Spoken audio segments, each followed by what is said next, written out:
Bienvenue à toutes et à tous dans Mystère et Boucle de Gomme, l'émission qui explore les phénomènes étranges, les légendes et les mystères non résolus. Dans cet épisode, on plonge dans une affaire qui a fait trembler l'île de la Réunion dans les années 80 et 90.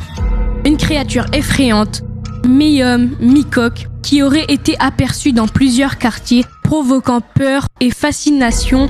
L'homme-coq, qui était-il ? Un simple canular, une légende urbaine née dans l'imagination des habitants, ou une réalité bien plus troublante que l'on l'imagine.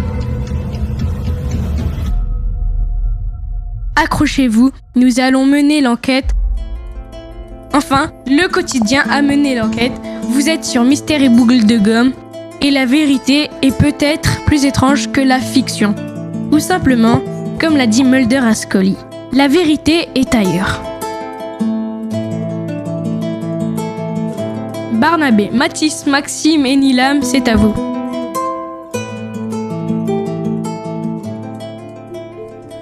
L'homme-coq, ce n'est pas juste un nom bizarre.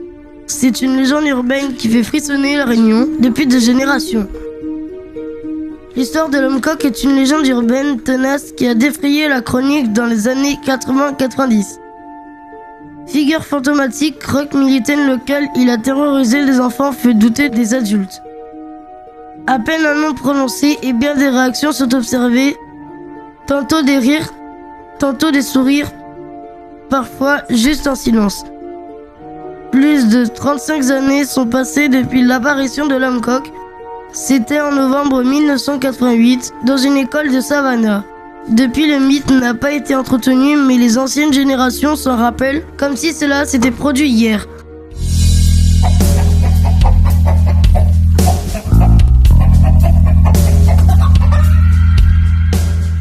L'homme-coq, c'est ainsi que la population l'a nommé. Un personnage moitié homme, moitié coq, terrorisant bien des marmailles. Si l'on en croit les témoignages récoltés à l'époque, l'origine de cette histoire viendrait d'un livre perdu dans une ravine du quartier de Savannah à Saint-Paul, le Petit Albert. Ce livre avait été retrouvé par un enfant âgé de 9 ans nommé Jean-Marc. Questionné par un journaliste du quotidien de l'époque, celui-ci avait répondu « J'ai essayé de le lire, mais les pages étaient toutes blanches, alors je l'ai jeté. » Ce qui avait provoqué la colère de l'homme-coq et qui s'était alors rendu dans l'enceinte de l'école où se trouvait le petit garçon pour récupérer son livre.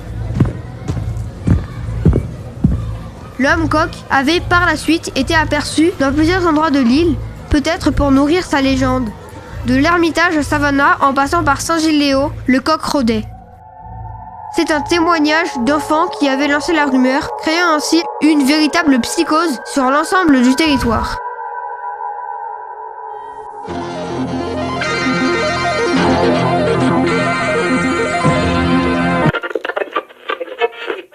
Ce n'est pas une défaillance de votre téléviseur.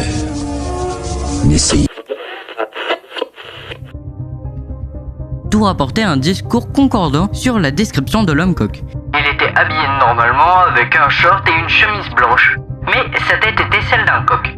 Les écoliers expliquaient l'avoir aperçu sur une moto blanche, d'autres dans une camionnette blanche. Certains indiquaient même qu'il avait une tête avec des plumes rousses, mais je n'ai jamais aperçu son bec. Ou encore que sa tête était celle d'un coq et il avait des griffes noires.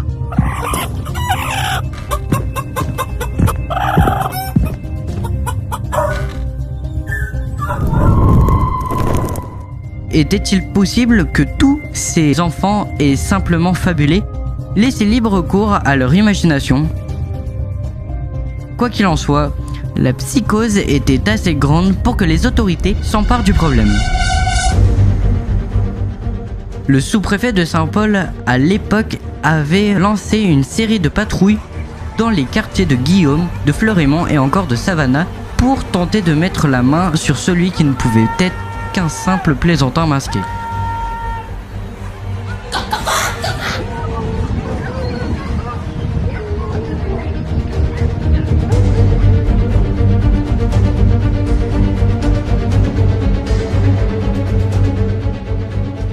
Le journal Le Quotidien a mené l'enquête. Du côté des hommes d'église, la rumeur sur l'existence de l'homme coq n'avait pas vraiment surpris. Ils n'y croyaient évidemment pas. Le prêtre de Savannah s'était confié au quotidien à l'époque et avait indiqué: Pour ce genre de choses, les gens viennent rarement se confier à un prêtre. Ils préfèrent aller donner 500 francs à un sorcier.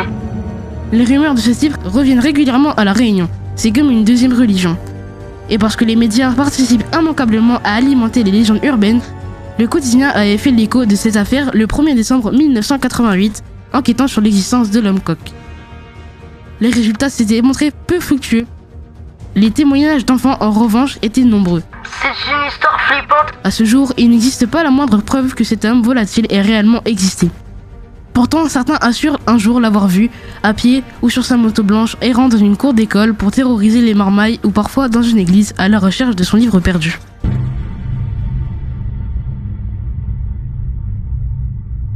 Pourquoi un tel engouement ? L'homme coq, comme beaucoup de légendes locales, fascine autant qu'il effraie. Il reflète une part de l'histoire floue de l'île, entre superstition et mémoire collective, mais aussi un plan folklore réunionnais et de l'océan Indien. Et c'est la fin de ce mystère et boule de gomme consacré à l'homme coq. Une manière moderne et immersive de faire découvrir cette légende à une nouvelle génération, tout en évitant de croiser son regard dans une ruelle sombre. Merci à Noam pour la présentation, Mathis, Maxime et Nilam à la narration. Et on n'oublie pas Barnabé.